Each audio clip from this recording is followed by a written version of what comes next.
Halo semuanya, jumpa lagi di podcast KM Kepo Maksimal. Di sini kita akan membahas tentang topik apa sih?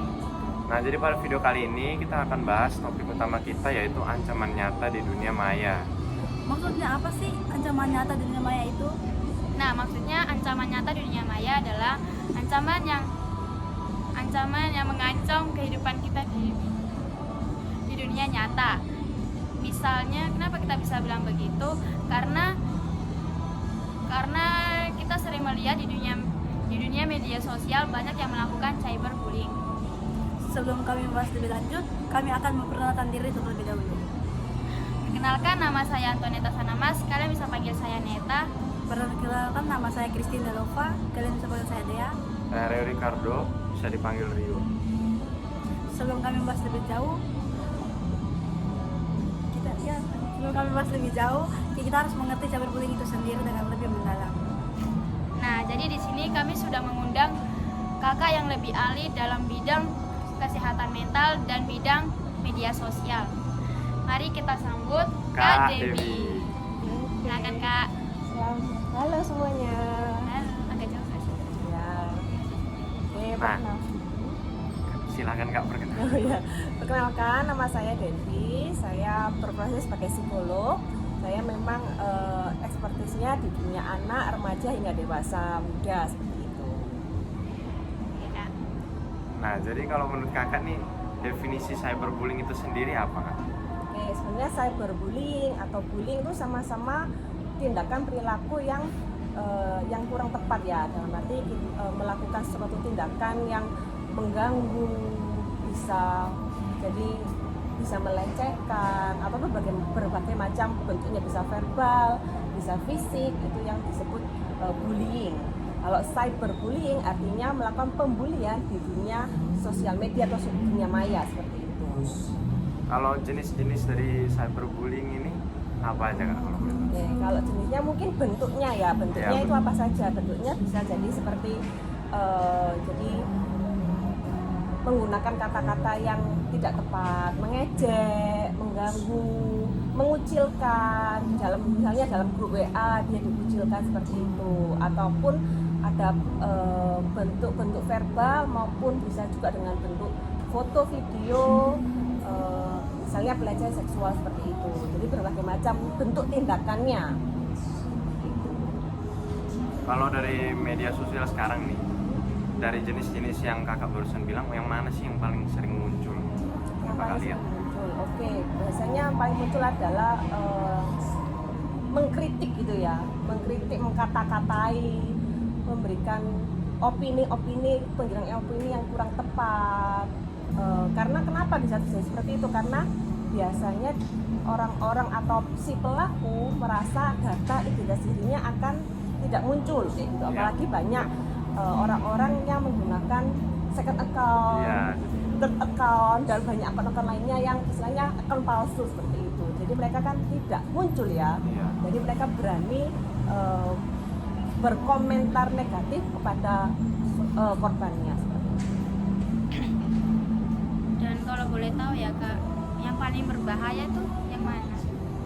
Apa yang paling berbahaya? Yang paling kayak Dari jenis-jenisnya. jenis foto yang tadi itu yang paling berbahaya tuh yang mana? Pada dasarnya bentuk bullying semuanya itu berbahaya gitu. Karena kenapa bisa disebut berbahaya? Karena bisa mengganggu kesehatan mental orang tersebut.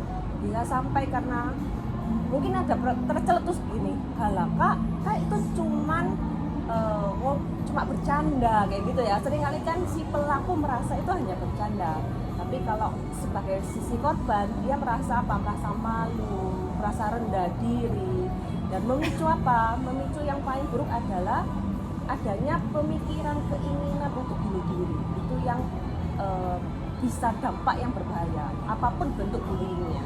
Ini besar banget ya kayak dampak sampai pikiran. Ya, jadi memang bisa berdampak besar untuk si korbannya, maupun sebenarnya juga pelakunya pun kalau tidak diberikan sanksi yang tepat, maka ini akan memunculkan bibit-bibit yang semakin lama semakin besar, seperti bola salju yang bergulir semakin lama semakin besar. Ternyata cyberbullying itu banyak ya jenisnya. Apakah berdampak ke mental seseorang Kak? Dan kalau iya, seberapa besar dampak? Oke, berdampak nggak pada seseorang, pasti berdampak gitu ya. Seperti tadi perasaan malu, perasaan rendah diri, perasaan tidak berdaya, merasa diserang banyak orang, itu yang terjadi. Jadi dari sudut pandang psikologi dampak dari jangka pendek itu apa? Oke, dampak dari jangka pendek mungkin dia akan muncul kalau kita amati mungkin di sekitar kita deh, seperti itu. Tanda-tandanya apa? Mereka mulai perlahan menarik diri, perlahan menutup diri, berarti menghindari masyarakat. Betul banget. Ataupun dia nggak mau diajak, misalnya kumpul-kumpul dia itu jadi takut. Nah itu bisa kita amati tanda-tanda awalnya seperti itu. Kalau dari jangka panjangnya tuh kayak gimana? Oke, jangka panjangnya bisa berbagai macam dampaknya setiap pribadi masing-masing. Tapi paling bisa jadi seperti dia tertutup, ada keinginan bunuh diri, bahkan sampai benar-benar melakukannya. Gitu. Bisa kita amati kalau ada keinginan bunuh diri, biasanya kita lihat tampilan fisiknya. Misalnya apakah dia tetap bisa merawat diri, karena kan kalau dia dibully, dia terus-menerus tertekan, akhirnya apa? Dia stres menuju ke depresi. Ketika depresi biasanya tanda-tandanya adalah secara fisik dia tidak merawat diri. Misalnya bisa jadi jarang mandi, makan minum juga enggak. Nah itu secara daily life kita harus cek, masih mandi enggak, masih makan enggak. Kemudian kalau kumpul-kumpul dengan teman-teman masih mau enggak. Nah itu yang bisa kita lihat tanda-tandanya. Nah kalau dari tanda tersebut kalau tidak segera diatasi dari cyberbullying, stres, depresi hingga memicu ke keinginan muncul bunuh diri seperti itu. Kenapa bisa muncul keinginan bunuh diri? Karena dia merasa tidak berdaya, diserang banyak orang, nggak tahu harus ngapain, how to do-nya, akhirnya dia bisa jadi pikiran jangka pendeknya ya mengakhiri hidupnya.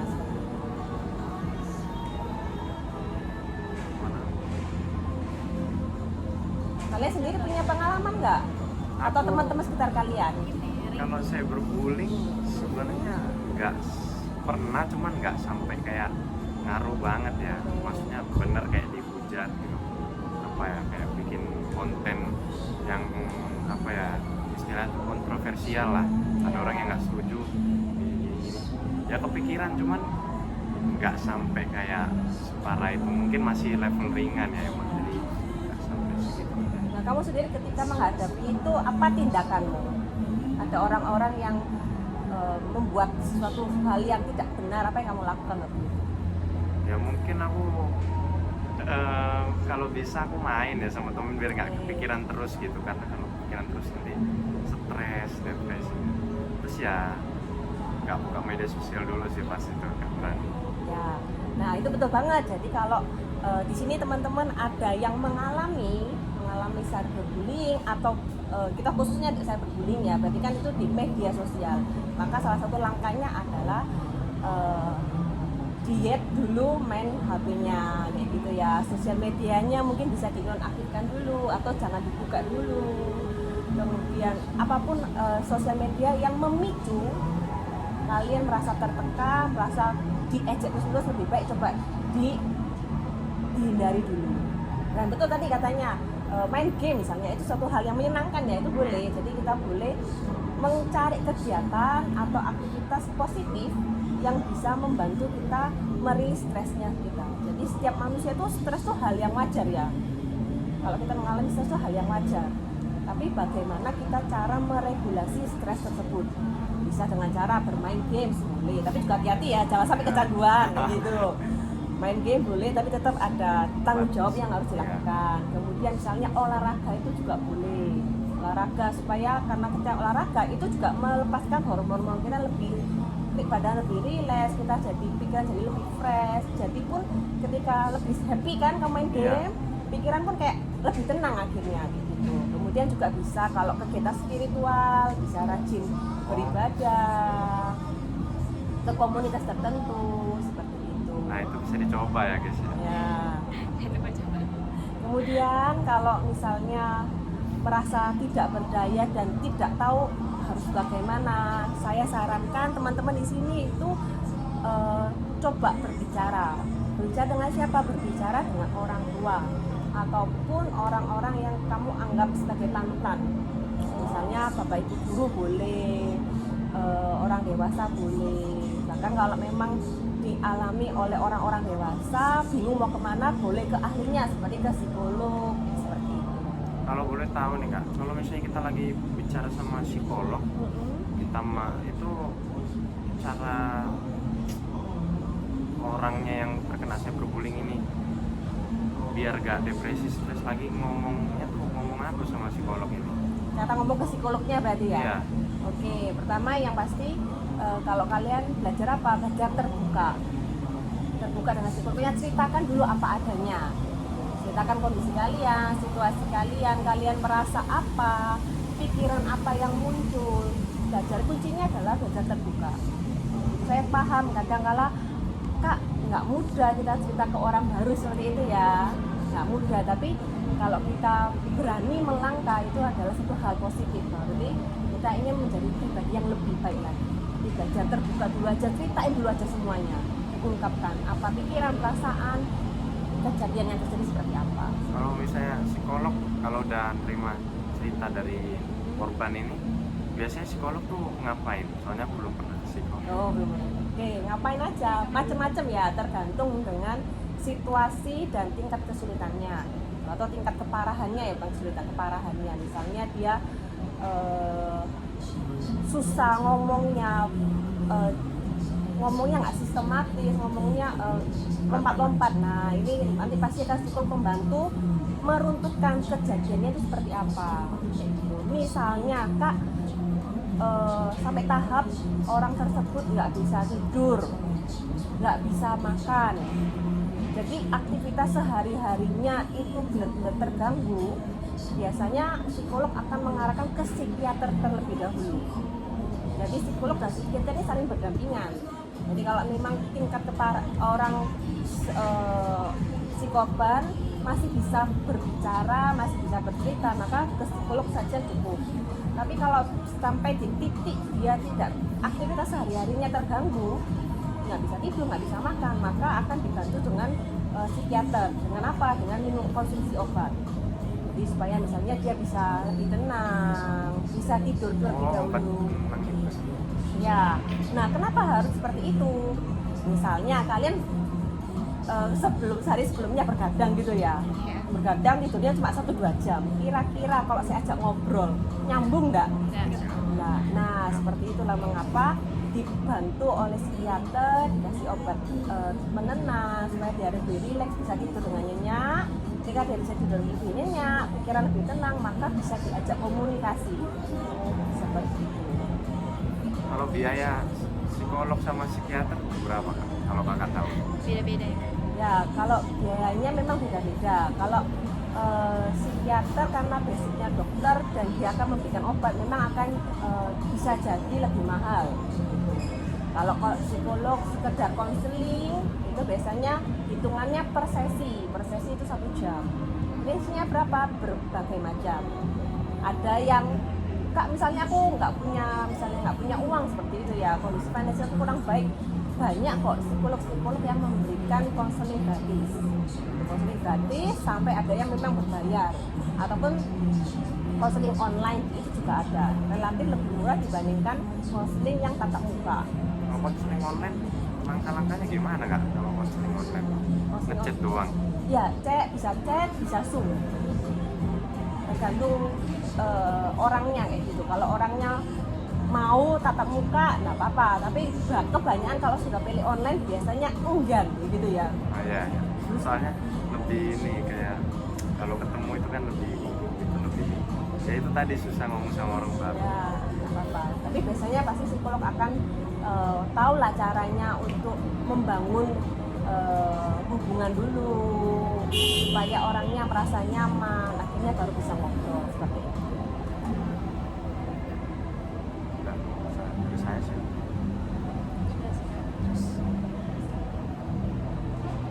Terus kalau kalian ada lagi nggak? Mungkin teman-teman ada pengalaman? Lupa. Nggak pernah malah. Nggak pernah. Oh ya, dibully karena apa? Udah parah kali. Tapi aku pernah kena bullying Kak, yang Iya. bullying beneran, bukan cyberbullying. Iya, bukan di media sosial tapi kalau secara langsung gitu tapi bukan. Ya sebenarnya pada dasarnya cyberbullying atau bullying itu sama-sama tidak baik gitu ya. Kalau tipsnya mengantisipasi cyberbullying juga apa? Ketika ada si pelaku menyebarkan informasi palsu, menyebarkan misalnya kalau dengan kecanggihan teknologi ya pakai AI, pakai mungkin wajahnya, videonya dirubah menjadi suatu hal yang negatif, disimpan datanya, disimpan bukti-buktinya dan dilaporkan ke pihak berwajib. Jadi kalau kalian menghadapi seperti itu memang tidak mudah, tetap belajar tenang dulu, tarik nafas, bikin tenang. Semua informasi tersebut disimpan, bisa di screenshot, di foto sebagai bukti. Kita sebagai bukti dan bukti-bukti yang ada itu untuk memperkuat data yang ada dan bisa dilaporkan ke pihak berwajib bila memang benar-benar sampai mengganggu. Kalau memang mengganggunya dalam arti apa? Mengganggu sampai orang-orang di sekitar kalian itu meyakini dan mengimani, oh ternyata orang itu kayak gini ya, menerima informasi palsu seperti itu. Nah itu kan sudah mengganggu dan jadi tidak nyaman ya. Nah itu lebih baik dilaporkan ke pihak berwajib. Kalau memang masih di tahap bukan sekedar, masih di tahap mengejek-ngejek, menggoda kayak gitu ya, bisa kita yaitu diet dulu main HP-nya. Kalau cyberbullying nih, ada nggak ya kemungkinan tuh dia lebih bahaya dari bullying yang fisik? Kan bullying fisik itu kan kayak misalnya kena pukul, kayak kena apa kan kelihatan. Kalau cyberbullying kan dari mental, sedangkan kalau orang yang nggak mau terbuka juga dipendam terus, nanti malah tambah apa ya, kayak Stres gitu. iya. Nah, Kalau ada, tolong dijelasin dong Mas. pada dasarnya cyberbullying atau bullying secara fisik dua-duanya sama berbahaya. Cuman waktunya saja yang berbeda. Kalau cyberbullying mungkin seperti apa? Bom waktu ya. Pelan, lama-lama meledak kayak gitu ya, bahasa Jawanya meledos gitu ya. Tapi kalau memang bullying secara fisik itu namanya kalau kita dipukul, apalagi di organ-organ vital kita, maka juga akan mempercepat prosesnya kayak gitu kan ya. Dan banyak juga kejadian bahkan di pendidikan tinggi pun ada yang orang-orang yang mengalami seperti itu, karena sampai akhirnya apa ya, sampai bunuh diri seperti itu. Yang itu terutama yang dialami ada di fakultas kedokteran itu, jadi dia mengalami bullying, cyberbullying juga, jadi di WA dia diganggu disuruh-suruh, diancam, menerima ancaman, dan secara fisik pun jadi double, cyber dan bullying secara fisik dan verbal saling dunia nyata kayak gitu. Jadi itu kan semakin memicu dia akhirnya dia memutuskan untuk mengakhiri hidup. Jadi pada dasarnya bullying adalah suatu tindakan yang tidak baik. Kalau ini enggak, kamu pernah dengar, kalau nggak salah ya, kamu pernah dengar ada dokter yang dengerin pasiennya terus tentang apa kayak bullying, cyberbullying. Terus lama-lama dokternya ini yang kayak mana ya, yang malah stres sendiri gitu. Itu gimana Kak? Kok bisa kayak gitu ya? Oke, ya memang kami sebagai psikolog, dokter, kita kan pasti menerima keluhan. Ya. Kalau coba teman-teman setiap hari mendengarkan temannya mengeluh, terus menggerutu, terus kita kan jadi capek ya dengerinnya. Nah, biasanya diberi jeda kayak gitu ya. Dan kita belajar apa? Ketika kita mendengarkan sebuah cerita, sebuah keluh kesah, kita upayakan diselesaikan di tempat itu, ditinggalkan di tempat itu, dan tidak dibawa pulang. Kalau kita tidak belajar menetralisir perasaan kita dan perasaan tersebut kita bawa sampai ke rumah, nah itu kan terus menerus akan buat kita jadi nggak nyaman seperti itu. Jadi mungkin juga bisa kita belajar apa? Belajar empati itu apa? Empati itu kita memahami perasaan mereka, tapi kita tidak larut dalam perasaan mereka. Jadi kita sebagai psikolog atau tenaga medis, ketika orang lain menceritakan berkeluh kesah, sedih, nangis, kita belajar apa? Belajar tidak nangis juga. Kita tetap belajar netral perasaan mereka. Kalau kita sudah ikut larut dalam perasaannya mereka, nah ini jadi kurang tepat. Kita bisa jadi apa? Enggak jadi objektif seperti itu. Itu betul pelatihan nggak Kak? Kayak misalnya nggak masuk ke apa perasaan orang, karena biasanya kalau aku ya dengerin cerita temenku sedih ya ikut sedih. Aku bahagia jadi bahagia. Iya, iya, Itulah. ya. Memang perlu belajar. Bukan berarti berarti kalau dengerin cerita sedih nggak ikut sedih. Ya ada perasaan tersebut, tapi secara ekspresi muka kita belajar mengontrolnya kayak gitu. Jadi memang perlu jam terbang, belajar untuk menenangkan diri kayak gitu ya. Jadi ketika di momen itu kita pun belajar menenangkan diri.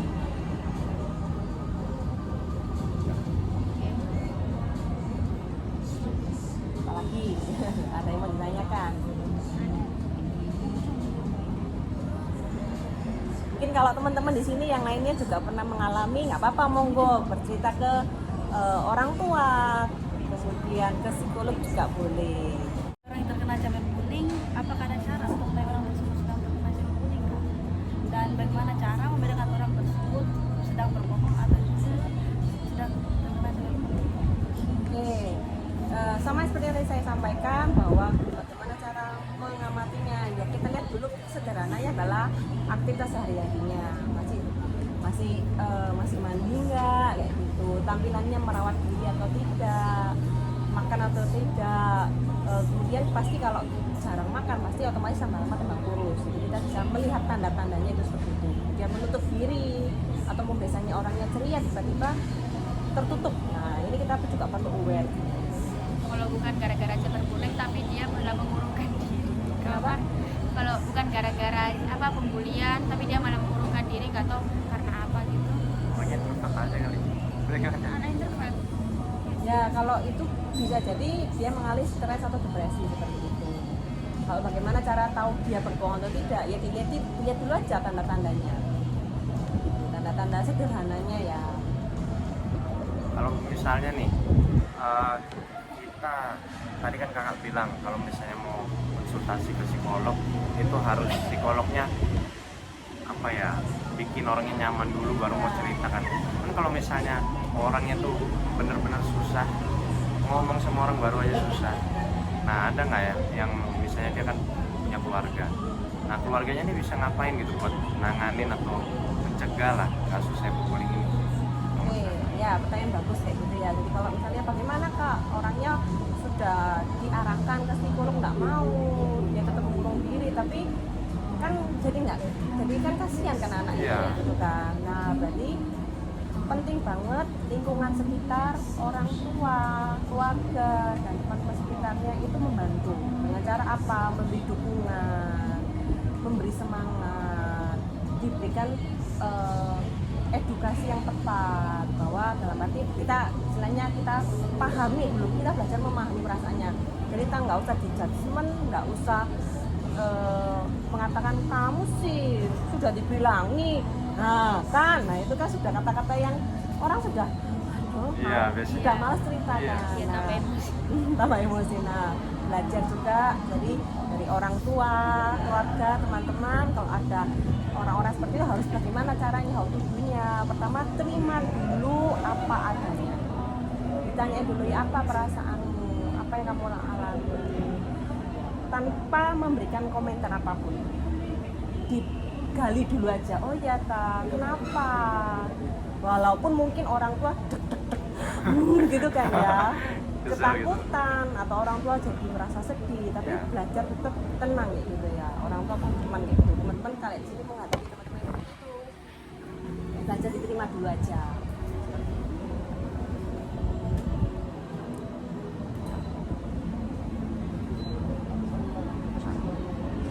Kalau dari peran lingkungan nih, tadi kan peran keluarga.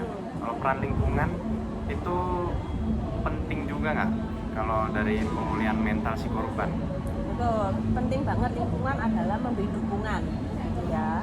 Jadi kalau teman-teman di sekitarnya sudah tahu dia mengalami cyberbullying dan berita-berita yang disampaikan tidak benar, maka belajar diterima orangnya, jangan tambah dijauhi. Saya kan seringkali mungkin kalau siswa gitu ya, orang tua lainnya merasa ketakutan kan. Nah tapi kita sebagai teman kita belajar menerimanya, jangan ditambah dijauhi tapi justru diberi dukungan gitu. bisa dihibur, bisa diajak main game gitu ya mungkin ya, supaya dia nggak merasa terkucilkan, karena kan dia mungkin merasa pasti malu, merasa tidak percaya diri.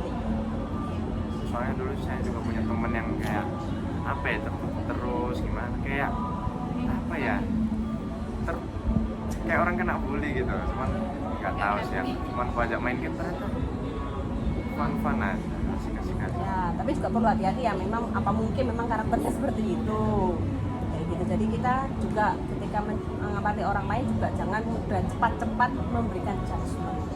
Diamati, dicermati, diobservasi dulu. Dan kalau Udah sih sebenarnya. Dan kalau boleh tahu cara apa sih anak yang terkena cyberbullying ini bisa mendapatkan kepercayaan kembali tuh kayak gitu? Memang pasti butuh waktu ya, ketika dia merasa malu, kepercayaan dirinya hilang, memang butuh waktu. Dari dianya sendiri perlu keinginan dari dalam dirinya sendiri. Dia pingin tidak bangkit gitu ya, jadi diarahkan, didampingi bisa dari pihak keluarga, ataupun misalnya memang dia dirasa cukup berat, bisa dibantu didampingi oleh psikolog, mendampingi orang tua, teman, keluarga maupun lingkungan sekitarnya pun perlu mendukungnya. Seperti itu. Jadi nggak bisa langsung berubah ya, habis ke psikolog satu kali langsung berubah ya, enggak. Udah. Oke Kak, sekian. Oh begitu ya Kak, sekian dari salah ini. Sekian dari podcast kami. Ya. Ya. Oh, ngomong-ngomong kita sudah sampai di penghujung podcast nih. Dengan semua informasi yang baru Kakak Dewi sampaikan, semoga bermanfaat bagi kita dan juga setiap orang yang menonton video ini. Kita juga patut apresiasi ya Kak Dewi karena telah membagikan ilmu dan wawasan di kesempatan kali ini. Terima kasih ya Kak. Semoga perbincangan kita kali ini bisa bermanfaat di sekitar kita juga. Sekian dari podcast kami bersama Kak Dewi. Jangan lupa untuk Subscribe dan nyalakan loncengnya agar kalian tidak ketinggalan video-video yang akan kami upload ke depannya. Bye. Bye.